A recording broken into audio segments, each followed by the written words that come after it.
ஆண்டவர் இந்த மாதம் நம்மளை பார்த்து சொல்றாரு, பயப்படாதீங்க, விசுவாசம் உள்ளவனாய் இருங்க. இந்த விசுவாசம் மாத்திரம் இருந்தா போதும். இந்த மாதம் ஆண்டவர் சொல்றாரு, ஆண்டவர் நமக்கு எப்படி செய்ய போறாராம், எல்லாம் அந்த பிள்ளைய உயிரோடு எழுப்பின உடனே ஆச்சரியப்பட்டு பிரமித்தார்கள். இந்த மாதம் உங்க வாழ்க்கையில பிரமிக்கத்தக்க அதிசயங்களை கர்த்தர் உங்களுக்கு செய்ய போகிறார்.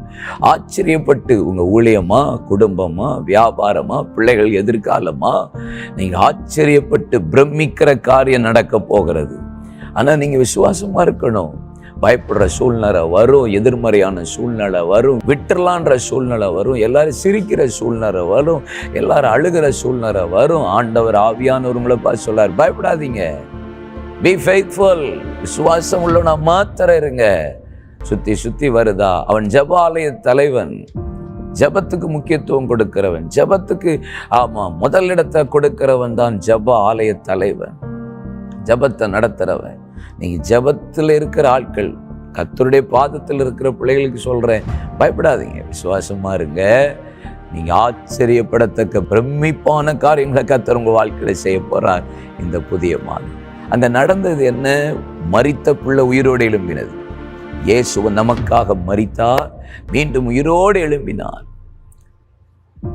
அந்தரங்க சீஷன் அரிமத்தி ஊரானாகிய யோசேப்பு இயேசுவின் பாடுள்ள சரீரத்தை கேட்டு அடக்கம் பண்ணினான். எல்லாரும் கேலியாக தானே பேசினாங்க, நிந்தையாக தானே பேசினாங்க, அவமானமாக தானே பேசினாங்க. இவ்வளோ பணக்காரனாக இருந்துட்டு இந்த சரீரத்தை போய் கேட்டு வாங்கிட்டு போகிறானேன்னு சொல்லி ஒரு காலம் வைக்கப்படாத கல்லறை வச்சாங்க.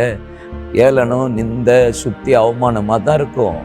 ஆனாலும் விசுவாசம் உள்ளவனா இருந்தான். அவனுக்கு தெரியும், 3வது நாள் ஆச்சரியப்படத்தக்க பிரமிக்கத்தக்க காரியம் இயேசு உயிரோடு எழும்புவார் என்பதாக.